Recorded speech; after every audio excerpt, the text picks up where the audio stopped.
guys, kita mau bikin lem. Pertama sunlight secukupnya ya, secukupnya. Ops, nah terus aduk, kita aduk-aduk.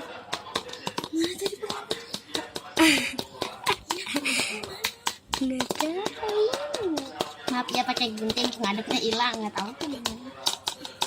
Terus kita sampo, Cici ambil sampo secukupnya semua. Nah terus kita aduk lagi ya. Itu sudah. Nah secukupnya kita kasih garam sedikit saja. Habis sini ya, nggak ada tempat lagi. Udah ya guys, udah mencair. Maaf, 3 hari kita tunggu selama 3 hari. Udah taruh di kulkas, ayo. Aja viral aja.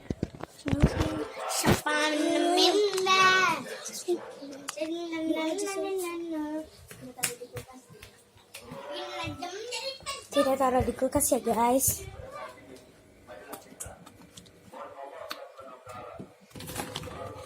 Nganggur, mendingan cuci piring.